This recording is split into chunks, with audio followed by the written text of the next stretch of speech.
Hi, I'm Shaky, and these are my tales of times forgotten. This is Shaky Subject Matter.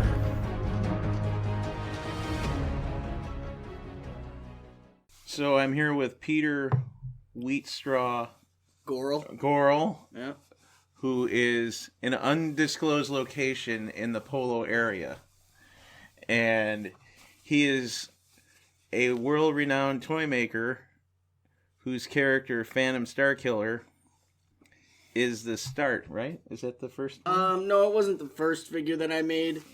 I made him as my first San Diego Comic-Con exclusive. So that was maybe like 3 or 4 years into me making toys. So let's get to the start. Okay. Of me making toys? Yeah. Okay, so I was in Rockford, Illinois, working at a factory, Leading Edge Hydraulics, that makes hydraulic lines for John Deere, Caterpillar, tractors and shit like that. Fun stuff. Yeah.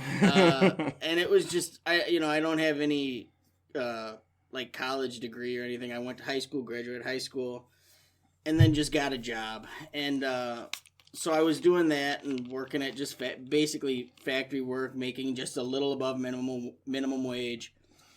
And I had a daughter around 12 years ago, and instead of going out and doing the stuff that normal 22-year-old people do, I was kind of started wanting to stay home more and just be more of a homebody.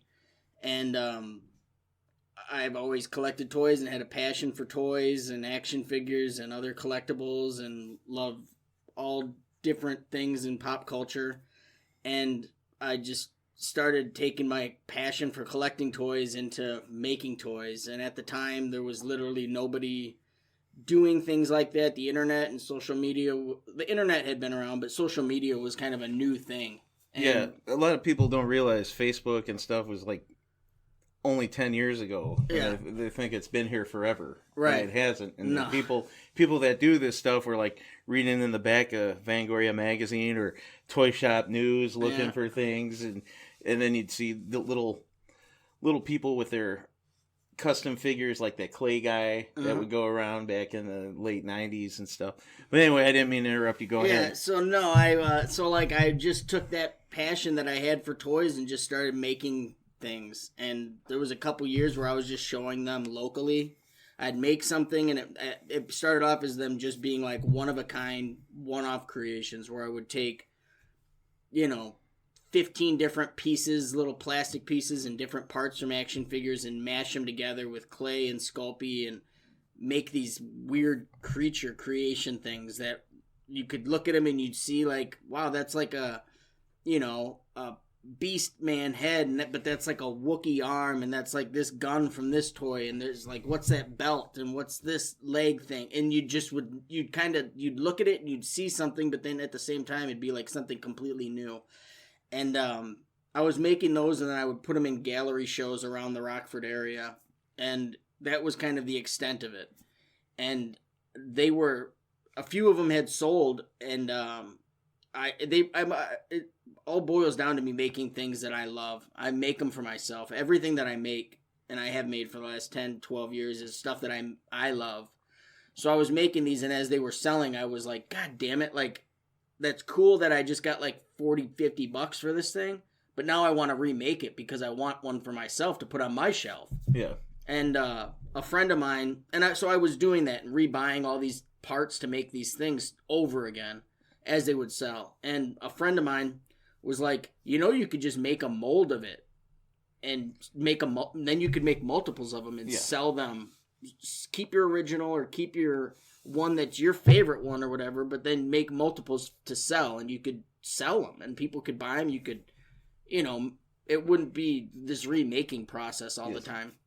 And that kind of spawned the idea of making molds of my creations and then making castings and painting them and kind of mass producing them. And it's just bumped up throughout the years into a full-time job, Yeah, you're making toys full-time in Rockford, Illinois. Yeah. That's a cool thing to be doing. The thing is like the factory I worked at, Leading Edge Hydraulics, that was the old Nylent factory.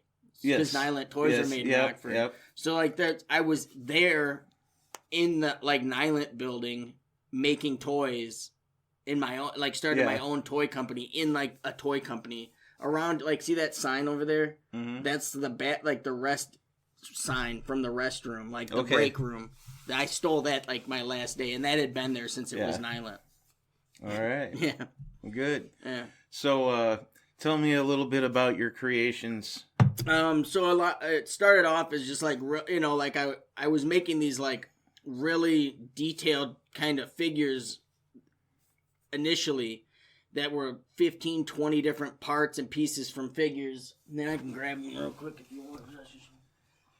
So like this is like what I was making, like stuff like that. And so, I mean, we can put a picture. I'll put a picture up, but you know what? I'll put that up as the graphic, unless you want Starkiller probably. Starkiller. But that's like what I was making, and so stuff like that. That's like 20, 25 different pieces of different toys to make that thing.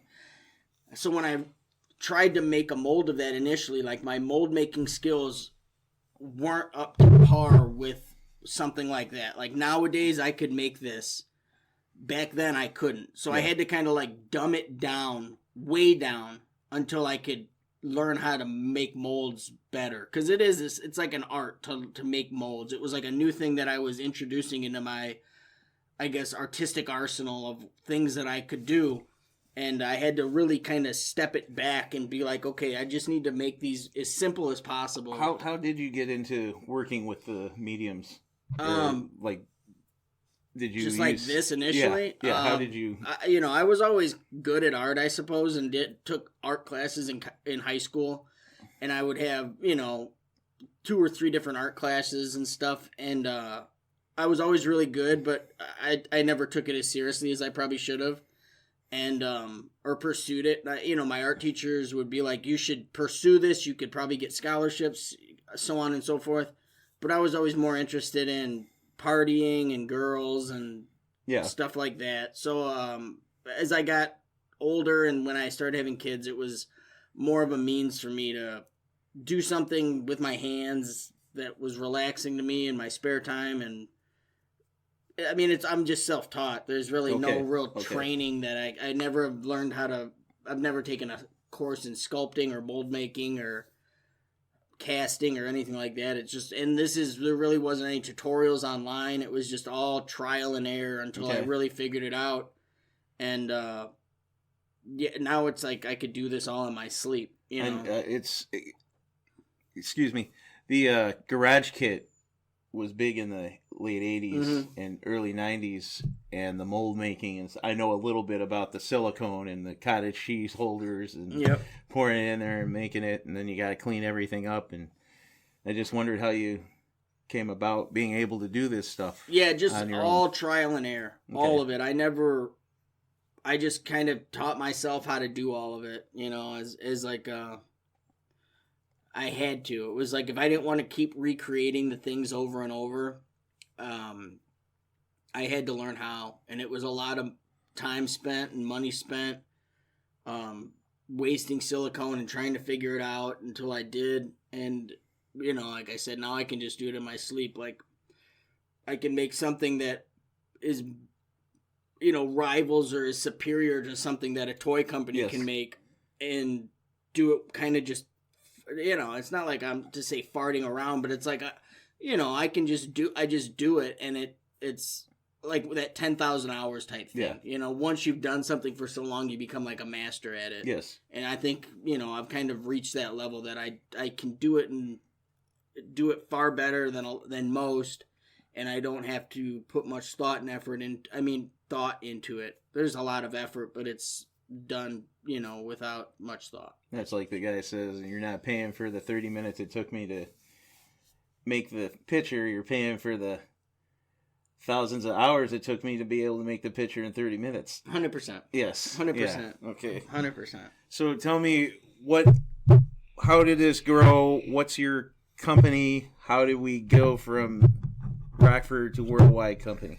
All right. So I guess I was, and this is like maybe 11 years ago or so, I was trying to come up, and this is right when I was learning to make the molds. I was like, God, I need to like make some kind of Facebook page or something and start advertising some of the things I'm making, or start posting these things online. And I needed like a brand name, I suppose. And I was trying to think of like different companies and ways that I could like play off of like vintage toy companies.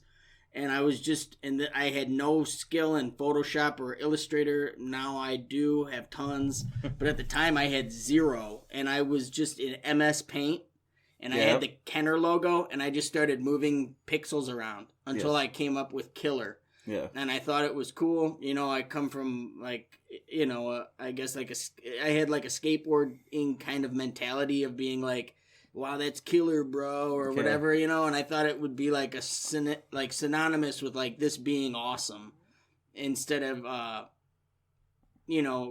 kind of a self-deprecating thing, which at the time I had found out there was another toy maker named the Sucklord also making toys in New York City, and it was kind of me and him were like the two dudes who kind of have been the godfathers, or of this resin bootleg action figures thing. And I figured, as I was posting these things, people were like comparing, oh, that looks like a Sucklord thing, and I was like, well, if I want to get away from that, I need to do everything opposite. So he's gonna be suckadelic, and I'm gonna be killer. Like, my stuff's gonna be the best, my stuff's gonna be as high quality as it can be, and I'm gonna strive for it to be as high quality as I can be, not some Chinatown bootleg thing that people look at it and wonder, why is this thing $100? I want people to get the things and be like, holy shit, this thing should be $200. So I guess that answers like how I came up with the Killer name. But I became worldwide by just starting to post the things online, and on the internet kind of spread it out. And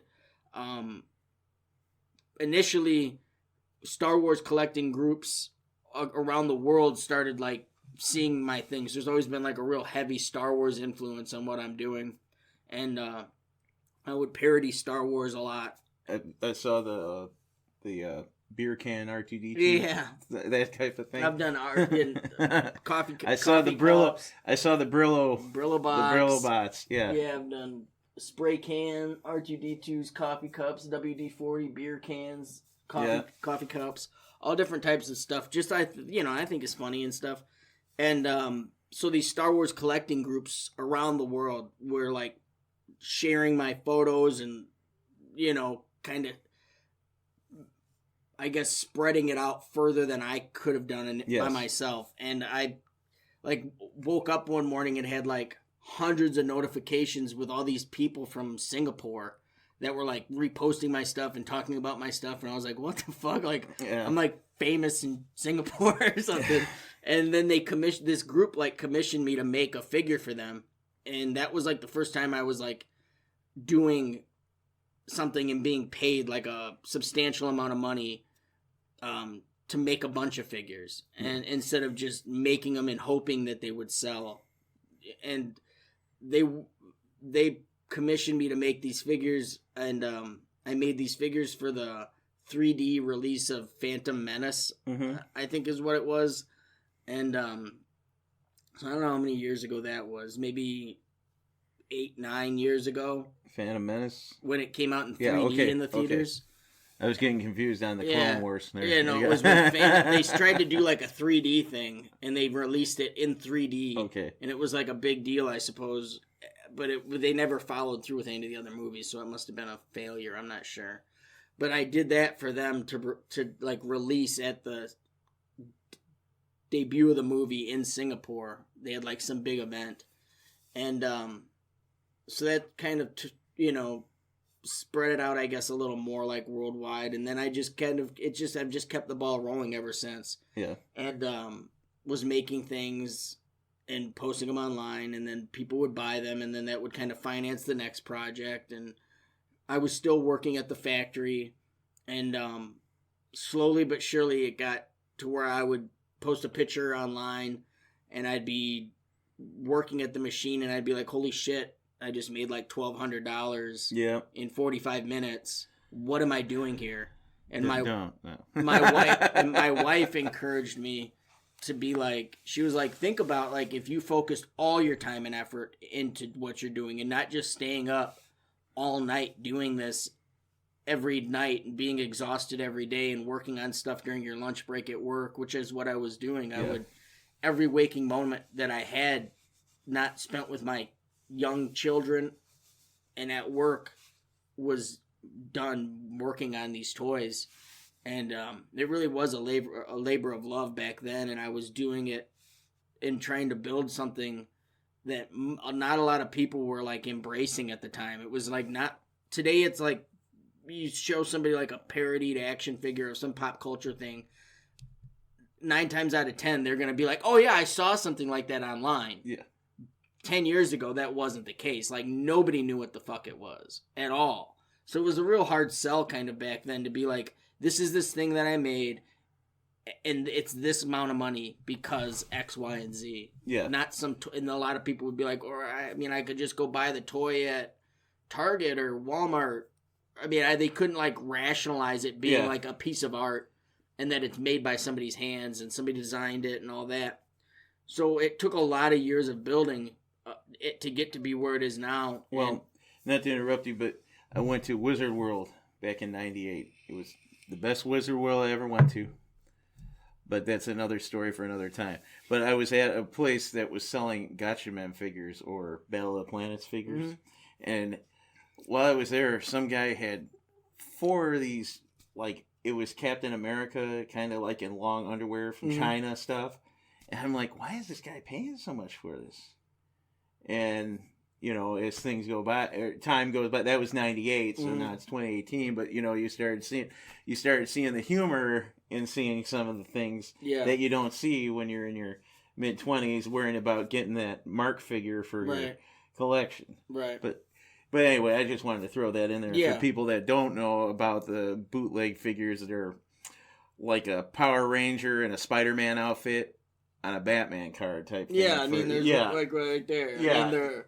Well, I did right behind me. I didn't even notice it. Yeah, they're everywhere. I mean, and it like I've always been big into collecting action figures, and a lot of like the inspiration for what I do came from like bootleg Star Wars toys. I have gotten to the point where I had like every like kind of grail figure that I would want, like AFA graded Boba Fett's, carded loose, every Boba Fett, every variation of Boba Fett, carded loose, variants.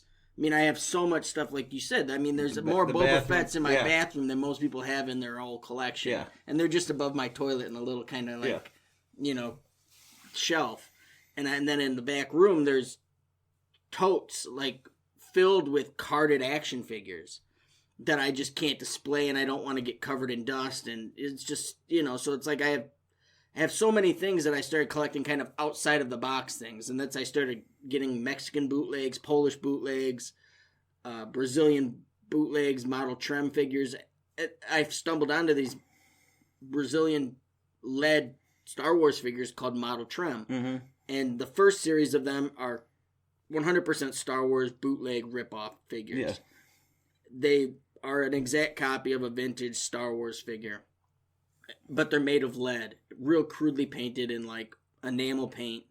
And Lucasfilms gave them a cease and desist for them to stop doing it. Mm. So then in the second series of those figures, they took Star Wars figures as bases and then sculpted all these different parts onto them and made like these weird sci-fi looking figures that you look at it and it's like, wow, that does look like a Leia, but you can see that it looks like something completely different, like a weird Leia from a different universe. Yeah. Like there was like another dimension, and Star Wars was like in a different world, in a different, far, far away.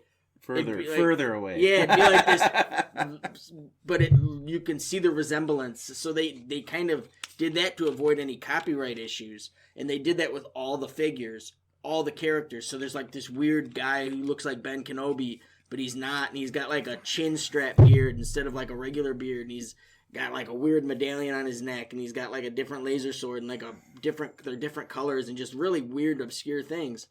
And I saw those and was like, God, that's cool. Like I should do something like that. And that's kind of, I started creating my own characters, kind of using parts and sculpting onto them and making different things. And yeah, that's kind of where Phantom Starkiller came from, was like that mentality of like taking some things and like introducing them into like making something that resembled something, but it was like, it looks like it could be like, you know, all these different things, but it looks like it could be a figure from that time period, but it's not, you know. Brazil, on a different topic, Brazil is known for its stuff like that. Oh yeah. Custom things that they do in Brazil. And you don't want to get caught with a Brazilian bootleg. You know what I'm talking about. Anyway, back to the... I want to explain something. This guy has stuff from back when I was a kid all throughout his place. I mean, stuff that would have been forgotten about except in my crazy mind. Like this Forgotten Worlds figure, that they were bendy figures that came with all this stuff. And why don't we get into a little bit about how you have all this older stuff that somebody, I'm older than you, but you have all the stuff that I had when I was a kid, and how it helped start the stuff.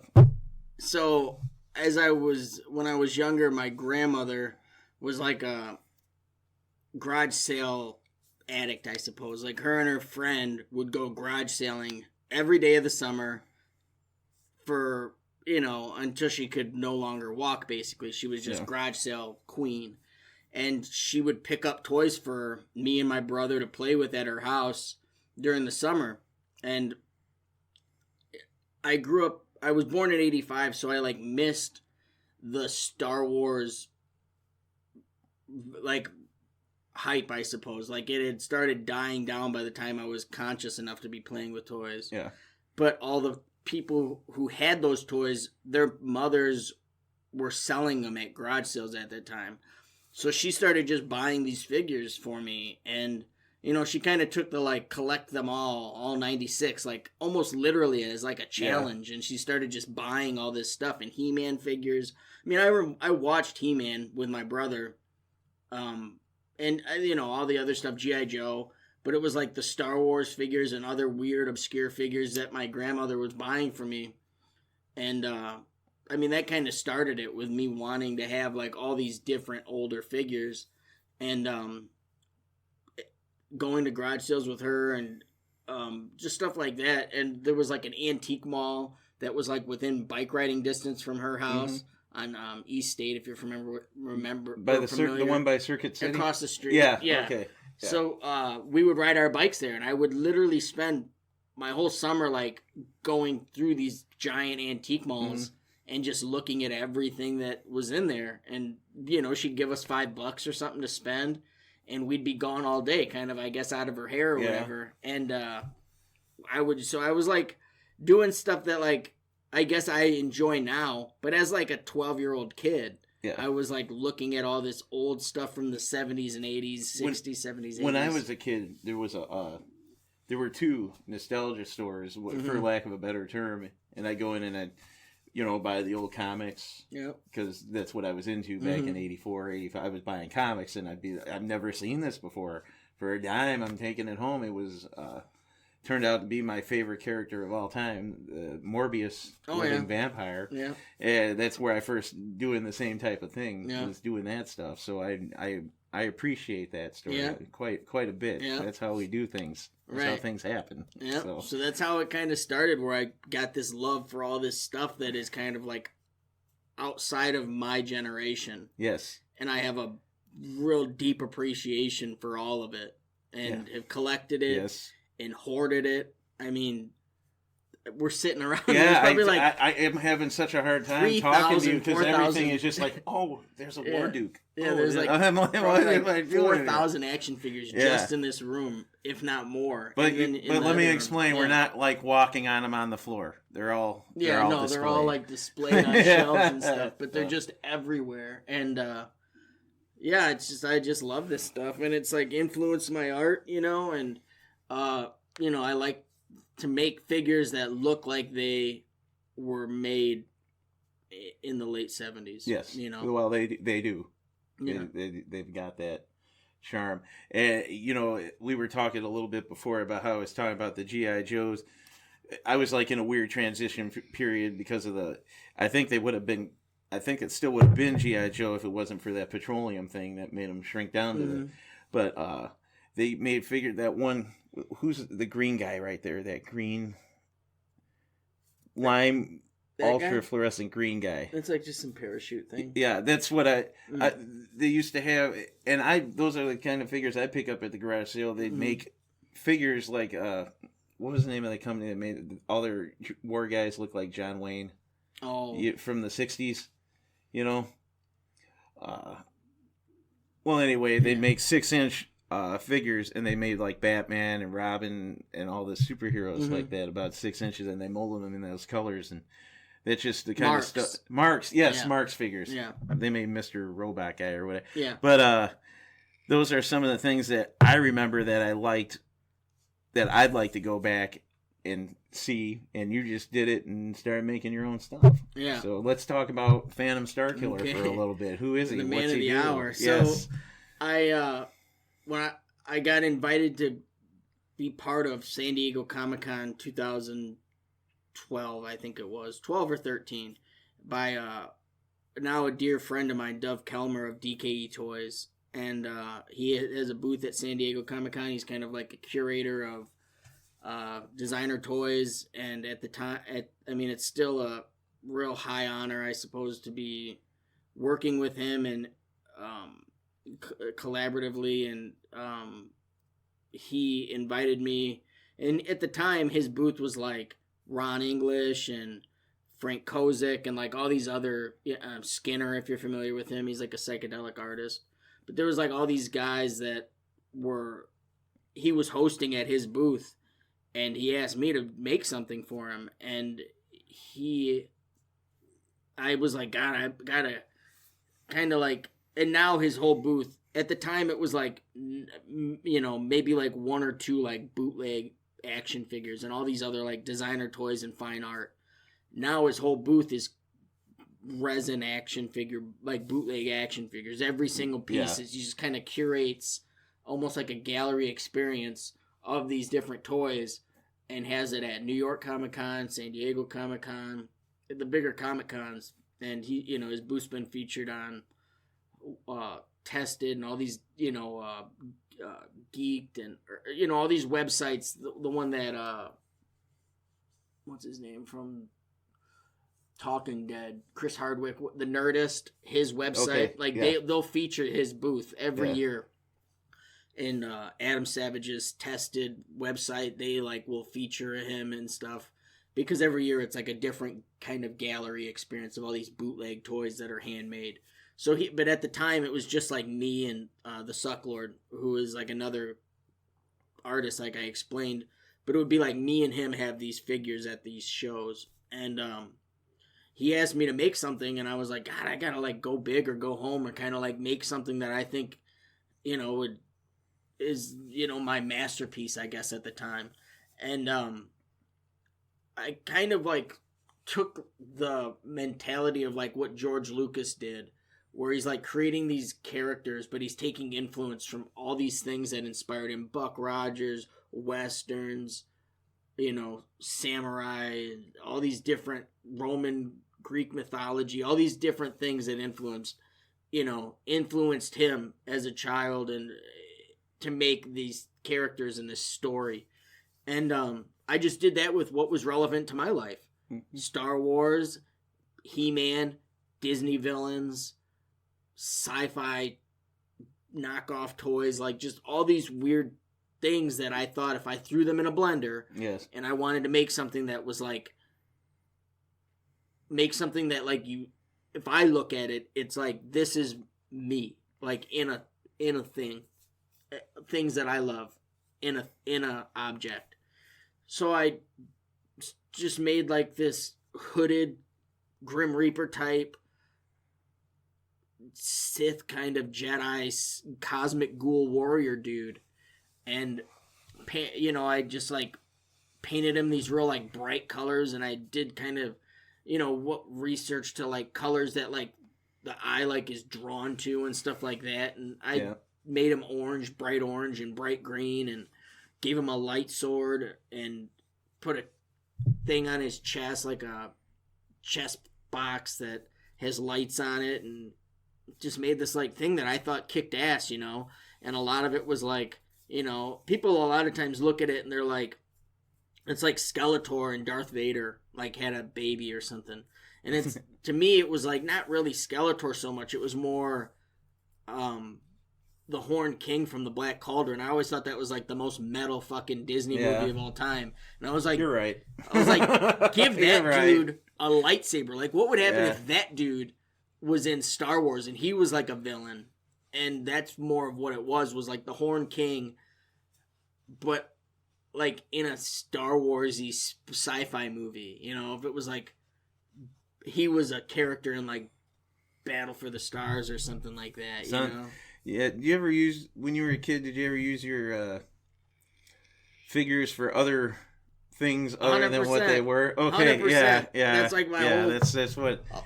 Okay. A lot of it was spent doing that because, like, initially when I started getting Star Wars figures, I had no idea what they were. Like, nobody was like, oh, that's a Star Wars figure. Yeah.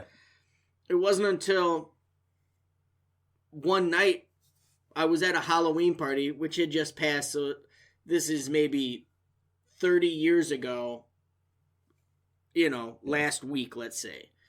I was at this Halloween party, a family-like Halloween party, and my aunt had hosted, and all of her like friends were there, and somebody had dressed up as like a Star Wars character, and it might have even been Darth Vader, I'm not sure, but I was like, what, like mesmerized by this person in this costume, and my dad was like, he was like, when we get home, I'll show you what this is, or you know, to show you Star Wars, and I was like, all right, you know, just this like little kid, 7 years old, and we went home and watched Empire Strikes Back, and it like made such a huge impact on me. And then I was aware of like what these toys that I had in my toy box were, like, because I didn't know. It'd be like I would just have this weird toy that I would play with all my G.I. Joe guys because they were the same scale, you know. And it'd be like Boba Fett would be like this weird kind of soldier guy that I just didn't know what it was. He just looked aesthetically pleasing and cool to me,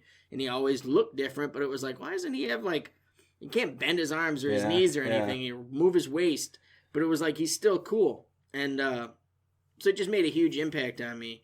And for the record, Boba Fett is the coolest guy. Oh, 100% he is. Okay, but back to your story. Yeah, so it was just, that was kind of like what, well, with Starkiller, I'll get off subject, but he, it was just like, I wanted to make something that I thought was really, really cool. And I went to that show and debuted it, and it was like one of the only things at that booth that year that sold out, which I was like shocked by. Like, I didn't get there, like, I think I got there on like Friday to the show, because I flew up to San Diego for the convention, and it opened up on like Wednesday for preview night, and I think maybe I got there like Thursday or maybe Friday. But I know I like wasn't there for preview night, and they sold out on preview night. So like I didn't even get to see like the hype of them being bought. But when I got there, he was like, "Oh yeah, all your stuff sold," and I was like, "What?" Like I didn't think it was gonna be like that. I was like, "This is nuts," and that year, Super 7 had debuted their Alien figures, like their long-lost prototype early bird package reaction figures. It was like the first time that Super 7 and Funko had teamed up to make reaction. For people that don't know, Super 7 is kind of a retro action figure company that remakes He-Man figures, and they've started making little Star Wars figures, for lack of a better term. Because I don't know if everybody would know what a Super 7 is. A San Francisco-based toy company that is run by a dude named Brian Flynn, who came from like the Japanese sofubi, like soft vinyl world, and had a magazine called Super 7 that was just highlighting the culture of Japanese vinyl figures, and he turned it into like a toy company that made their own toys, and they hooked up with Funko and started making this line called Reaction, which is 3 3/4 inch vintage style action figures. So it was basically the same thing I was doing, but they were doing it on a larger scale, and they had teamed up with Funko, so they had all Funko's licenses to make all the pop culture things that you could ever think of. They started with Alien, though, and that year they had came out with this early bird pack, which is just like they did with the Star Wars figures. So at the show, you were buying a certificate for $50, let's say, and then it was like a guarantee that when the figures were made, that they would send them to you in the mail, and you would get, I think it was like a prototype test shot blue Alien and Ripley or something like that. It was like 2 figures that came in a white box that were like rejected, stamped on them, and they were like fake samples but they were brand new, and it was supposedly like based on a sculpt of an Alien figure that Kenner was supposed to make back in 78, but they didn't because the giant figure was pulled because of how it scared kids. I remember that figure. So there was supposed to be a 3 3/4 inch line, supposedly, but it never happened. Super 7 made their own version and did that. And so they debuted that same Comic-Con, and they were like 2 booths away from DKE where I was. And Brian Flynn, who's the CEO of the company, he walked over and was like, "This thing is friggin' awesome," about Starkiller. And I think they kept one of them. I think Dove, the guy who ran the booth at DKE, he kept one like on display that he bought himself to keep. So it was like still sitting there even though it was sold out. And Brian walked over and was like, "This thing's friggin' awesome. Like, what's this thing?" And Dove was like, "The guy who made it's right here. Tell him about it, Peter." And I was like, "This is the thing I made, Phantom Starkiller," just like starstruck by this guy, Brian Flynn, who I knew who he was, and he was running this toy company that basically does exactly what I do, but they're doing it like on this large scale with all these properties, and at the time they hadn't done all the different licenses, but it was like I was just starstruck, and that he was saying that what I did was the awesomest thing at the show and this and that. And we kind of became friends after that. And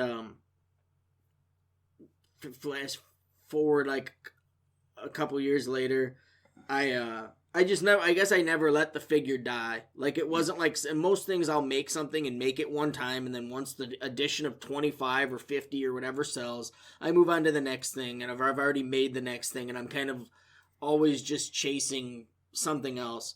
Starkiller wasn't that way. It was like something that I made, and then I always, every year, was coming out with something new, whether it be a mini figure, a Mego figure, a revamped version of him. I made another 3 3/4 inch like updated version, kind of based on like what G.I. Joe did. It was like they'd come out with Storm Shadow, and then 3 years later there'd be like a new version, like he changed his clothes or whatever, and it was just a different thing. So I was like, I grew up with G.I. Joe, so I was kind of like, what would he look like if now, with the skills I've acquired in 2 or 3 years, what would he look like now? Like, I'll make another version of him. And I did that. And then a skateboard company. Yeah, I saw that. That's beautiful. They licensed the character from me. Yeah. And made a skateboard. And then those were successful. And then I made another versions. I've just kind of like never let it die, and always was pumping it to the fans who follow me and follow my work, that this Starkiller thing. And throughout this time, Brian Flynn of Super 7 was seeing that there was like this kind of hype and thing around Starkiller, and people were always wanting it, and I never stopped messing with it and making things of him. And he was like, we should make a version of that. Would you be into making a reaction figure of Starkiller? And I was like, hell yeah, like I'd love to. And he's like, let's talk, we'll talk about it. And that was maybe like 4 years ago that conversation happened. And we would I'd see him at a convention, and he'd be like, we need to do this, like, let's. And it just kind of we just kind of talked about it for maybe like 2 years, like how we could do it, when we should do it, or but it wasn't, the ball never really got rolling. And then I think we saw each other at like Designer Con, which is was in Pasadena, now in Anaheim. And he was like, "What's your phone number? Like when we get home, when the show's over and you get back home, give me a call and we got to do this. Like this is something that we need to do." And I was like, "Okay." And then I came home and we had a conversation about doing it. And initially they have this, Super 7 has this series called The Worst, and they're like toy line that's kind of essentially like their own characters that are kind of like what I do, like kind of what Starkiller is. It's like you can tell it's got inspiration from certain things, but it's like an amalgamation of things to make a new thing. And that's what The Worst is of theirs. It's like, these characters that they've made that are, you can see it and you're like, yeah, that looks cool. That's like, it's the same thing basically is what I was doing. And he was like, we could have it be part of The Worst. What do you think of that? It could be, he could be part of The Worst series too, or you could do your own thing and it could be like Phantom Starkiller, Killer Bootlegs thing, which if it was going to be the part of The Worst, he was like, we would buy the rights of the character and then it would be Phantom Starkiller, but it would be like our thing then. And I was like, he's like, or it could be your thing, and it's just a Phantom Starkiller thing and it's Killer Bootlegs. And I was like, I'll do that, obviously. I want it to still be my thing. Whether it was going to be successful or not, who knew? It was kind of like a gamble that they were taking and I was taking as well. Because it's like I could have, I suppose, sold the rights to the character. And at the time, Stupid Buddy Studios, which is Seth Green's company that makes Robot Chicken, they had like acquired the rights to The Worst. And they were initially going to make a cartoon and all this other stuff with it. And he was like, it could be part of a Saturday morning style cartoon. Robot Chicken could do whatever they want with it. It would be like them paying me for the character. Stupid Buddy. And it was kind of like, do I do that? Do I not want to do that? It could be something so much bigger. And then I just get like a payday, or do I keep it as my thing and I own the rights to him, and hopefully the people that follow me and that are behind me will propel this thing and make it something, I guess. And I decided to keep it as my own thing and that I could develop it further and whatever. And it went on, I guess, to be, a lot of people say it's like the best action figure ever, I guess, made. It's kind of like gotten much bigger than I ever thought it could be. Yeah. And there's a lot of things that are going on that I have, like, I'm trying to iron out that could make it like so much bigger. It's like the people, keep it under your hat. The people I've talked to, like, in the last like maybe several months, and some of the meetings I've gotten because of this character are like things I would never have fathomed. And that's thanks to Super 7 and myself, I guess, and just being persevering with this character and kind of never letting it go, I suppose, and just trying to build the mythology. And we had the first version of him was a New York Comic-Con exclusive, and that sold out. And then we did the glow-in-the-dark version, that sold out. Then we did one that was colored like the Lich King, I think, from Adventure Time, which had just come out around that time that I was creating the character. And I was like, God, there's like all these inspirations that I had for him, and he was one of them, kind of. Well, I want to talk a little bit about it, because you're right. It took inspiration from other things, but it's a whole different it's a whole different character, a whole different direction. It's not Yeah. not a bunch of baggage carrying, Yeah. with like it has to somehow it has to connect to the timeline of this comic book. Or Yeah, no. it has to touch Luke Skywalker's old lightsaber. You don't have to do any of that. It's your own thing. You can do what you want with it and take it in a direction that nobody's ever seen before. Right. And yeah, but it's just so I colored some of the versions up based on things that I guess inspired me when I was creating it. So I did like the Horn King version, which was obviously on the Horn King from the Black Cauldron, and then either way, there was 5 initial versions that Super 7 put out, 5 different colorways, and all of them sold out, which was kind of shocking because some of the things that they have that Super 7 puts out that are tied to major licenses sometimes don't sell out. Yeah, and for a figure to sell near, like 4,000 figures is like a pretty crazy accomplishment. A lot of, like high-end designer toys and, toys in general don't do those kind of numbers unless it's like a Star Wars toy or something like that. But something that has no property tied to it at all and is just this thing that people think looks cool, it's kind of unheard of. That's what I was talking about. The companies are getting away. Back in the 70s and 80s, they just put out something like Warriors of the World. Yeah. It had nothing to do with anything. Right. And people would look at it and buy it because it looked cool. But now everything has to have a license, has to be hooked up. Yeah. Mass production toys all have licenses. It's all the same thing. Yeah.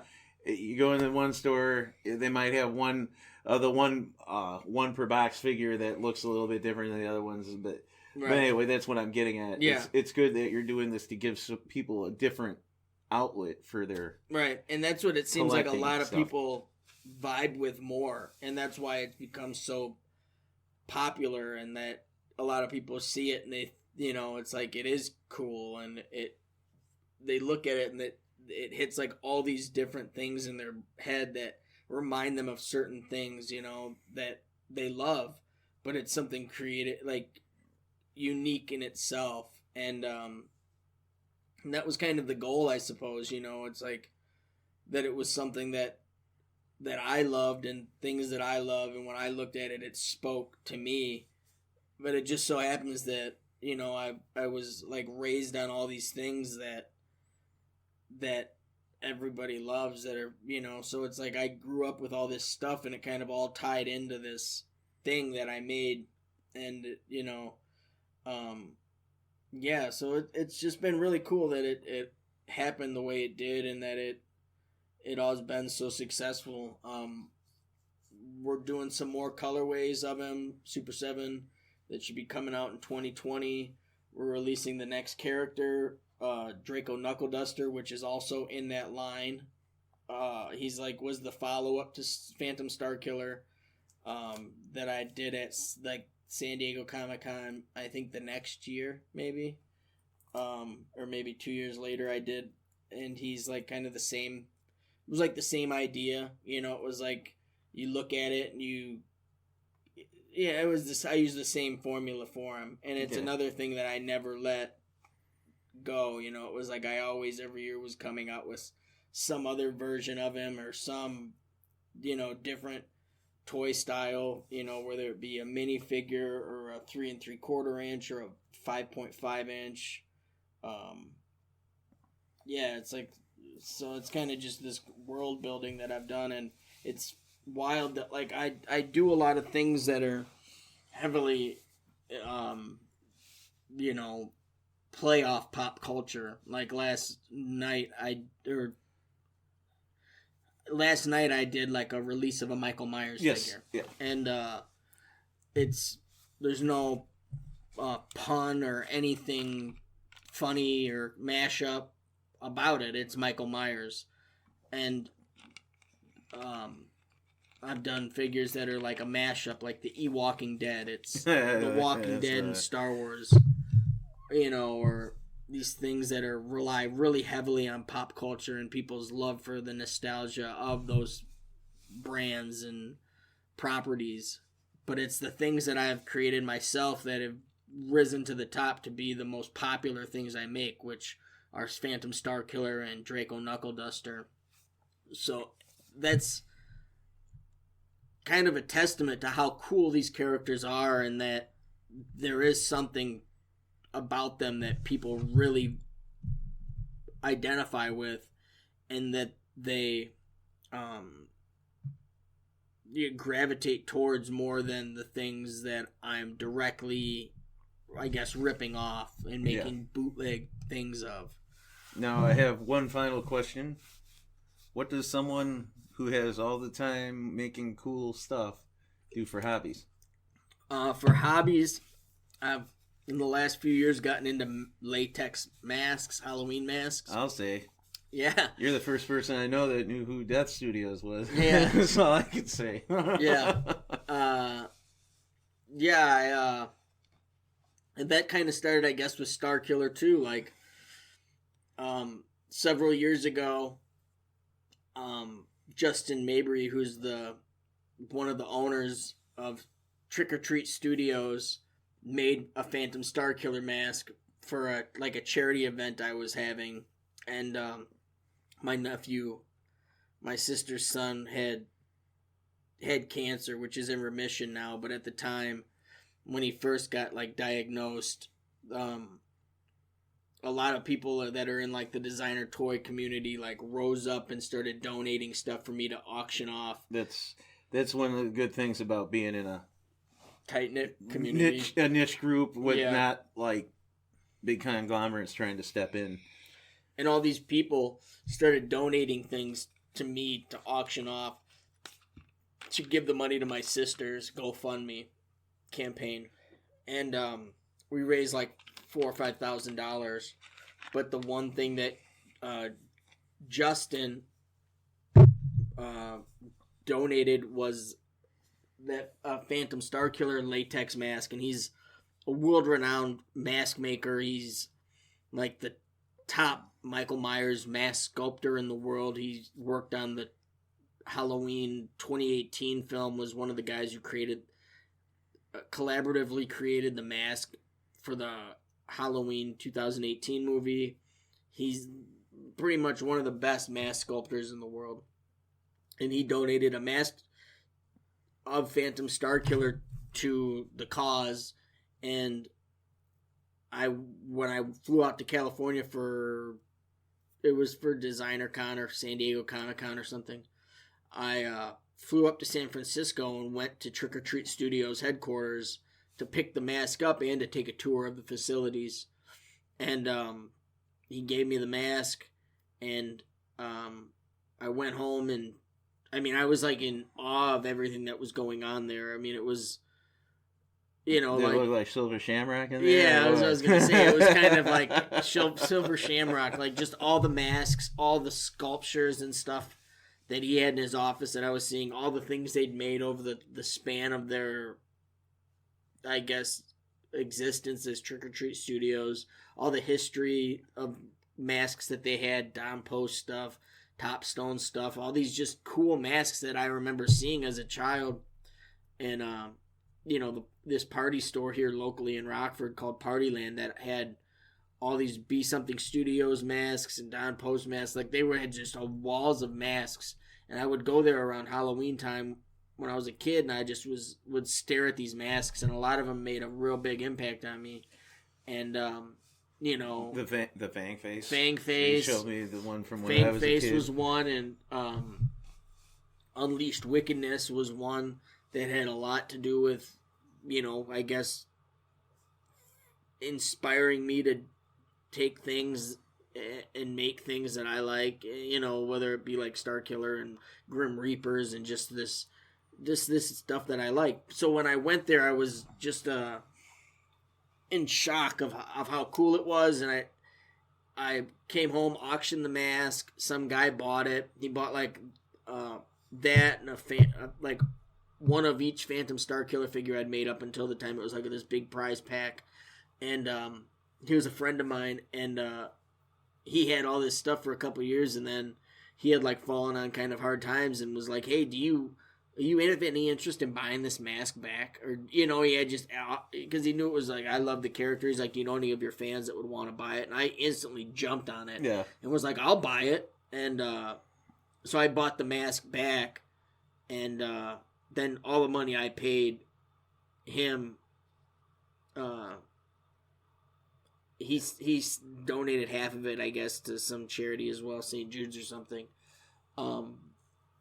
And I ended up getting the mask back. But that kind of started like this, I guess, not addiction, I suppose, but like just me having masks was like me getting masks and converting them into Phantom Starkillers, and then just getting other masks. And then I would started going to Mask Fest and meeting mask makers, and a lot of them knew who Phantom Starkiller was.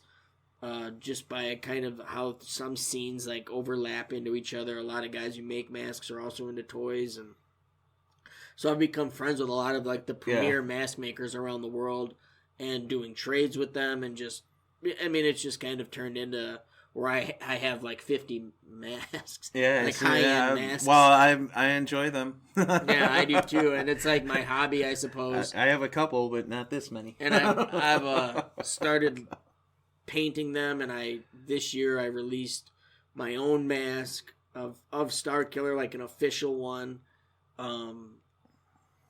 You know, there's plans to work on something with Trick or Treat Studios to make like an officially licensed Phantom Starkiller mask for mass production that people would be able to buy, you know, for $50-$60 or something. And so yeah, there's a lot of room for stuff to do within the mask world as well, as it being a big passion of mine, and Halloween being something that I'm very passionate about as well. So me too. I'd like to let everybody know he has some very cool Halloween decorations out on his windows. The Beastly, is that how you say it? The Beastly Company. It was pretty good. So why don't you tell everybody how to get a hold of you and your websites and stuff? All right, so you can go to killerbootlegs.com, and that's got like a gallery of a lot of the stuff I've made over the last couple of years, that I'm most proud of. It's got links to my store and a podcast that I do myself called the Resin Cast Podcast, where I interview guys that have come up after me in the resin bootleg scene, and talk to them about their inspirations and the stuff that inspired them, kind of like we've been talking about for the last hour. And then you can go to phantomstarkiller.com, which is a new site I launched that will have more Phantom Starkiller focused stuff. We just did a Halloween merch drop over there. Instagram at Killer Bootlegs, one word. Twitter at Killer Bootlegs, or Phantom Star Kill is the Phantom Starkiller official page. On Instagram, it's at Phantom Starkiller, is like a Phantom Starkiller focused page. Yeah, or, if you just type in Killer Bootlegs into Google, there's links for everything to kind of look at my work, or, get in touch with me. Okay, well, that was my visit to Killer Bootleg Studios. All right, Peter, thanks for having me. Yeah, thanks, man. All right. Goodbye. Bye.